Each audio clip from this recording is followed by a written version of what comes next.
नमस्कार बंधुरा आमी अनामिका चले एलाम आरेकटा नतून रेसिपिर संगे। आजकेर रेसिपिटा खूबई मजादार होते चलेছে। আমরা দোকানে গেলেই সকালের দিকে বা সন্ধ্যের দিকে পেটাই পরোটা আর ঘুগনি এরকম কিনে খাই দোকান থেকে, মিষ্টির দোকান থেকে। কিন্তু আজকে ঘরে খুব সহজেই এই রেসিপিটা কিভাবে বাড়িতে সহজে বানিয়ে ফেলবেন সেই রেসিপি আজকে শেয়ার করছি, তাই পুরো ভিডিওটা দেখতে থাকুন। আশা করছি সবার খুব ভালো লাগবে। প্রথমে একটা গামলির মধ্যে আমি 500 গ্রাম ময়দা নিয়ে নিলাম, তার মধ্যে পরিমাণ মতো লবণ দিয়ে ভালো করে হাতের সাহায্যে মিশিয়ে নেব। তারপর উষ্ণ গরম জল দিয়ে ময়দাটা কিন্তু মাখবো। একেবারে উষ্ণ গরম জল দিয়ে ময়দাটা মাখবেন, মানে ঠান্ডা জলে মাখবেন না।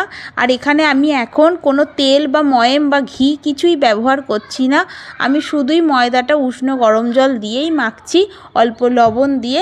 তারপর ভালো করে একটু নরম করে মাখতে হবে। এরপর আমি এই ময়দা থেকে লেচি কেটে নেব। লেচিটা কিন্তু খুব মিডিয়াম সাইজের লেচি কাটবো, খুব বড় সাইজের লেচি আমি কাটছি না, কারণ আমার কাছে তাওয়া নেই।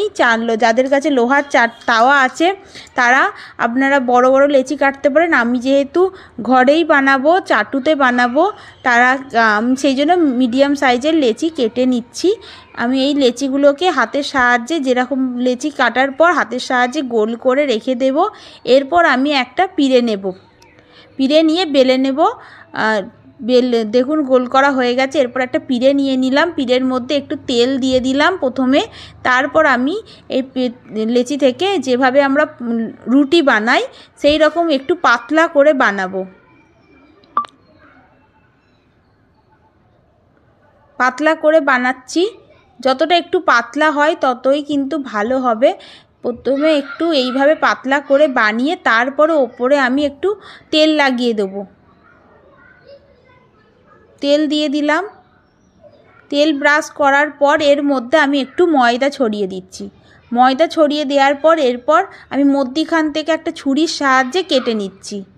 কেটে নিয়ে দুদিকটা এইভাবে রোল রোল করে করে এরপর এখান থেকে আর একটা লেচি বানিয়ে নেব, মানে ঘুরিয়ে ঘুরিয়ে পাকিয়ে এইভাবে লেচিটা আর এক পাক দিয়ে নেব। এইভাবে কিন্তু প্রত্যেকটা লেচি করে নিতে হবে। তারপর আরেকটু অয়েল ব্রাশ করে দিলাম।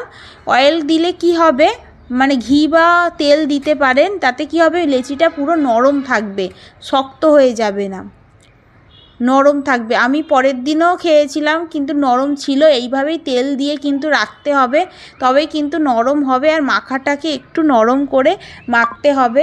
অবশ্যই তেল ব্রাশ করে তারপরে ময়দার গুঁড়ো ছড়িয়ে মধ্যিখান থেকে কেটে এইভাবে রোল করে করে ময়দা মানে লেচিটাকে করে নেবেন।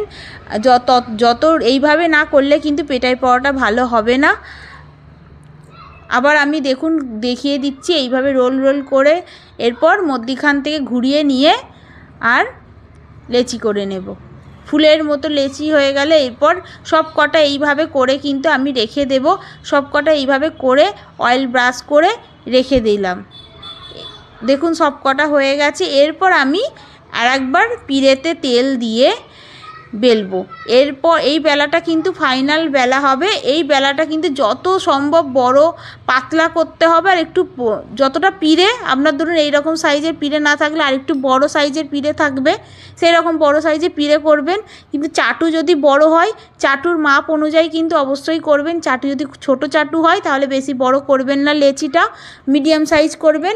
যতটা মানে চাটুটা যেরকম হবে সেই রকম করেই কিন্তু লেচিটা কাটতে হবে। আর পাতলা করে কিন্তু বেলতে হবে।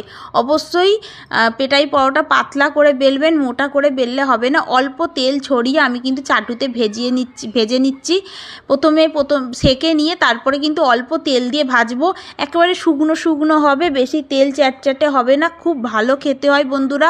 একেবারে মানে পেটাই পরোটা সত্যিই খুব ভালো খেতে লাগে। পরোটা মানেই কিন্তু আমাদের অনেকের কাছে খুব লোভনীয়, লুচির থেকেও লোভনীয় লাগে পেটাই পরোটা। তাই একবার এইভাবে মানে পেটাই পরোটা বানিয়ে ফেলবেন। আর গরম অবস্থাতেই কিন্তু এইভাবে হাতের সাহায্যে পিটিয়ে নিতে হবে। এই পিটিয়ে না নিলে কিন্তু আপনার পেটাই পরোটা হবে না। এটা কিন্তু গরম অবস্থাতেই করতে হবে।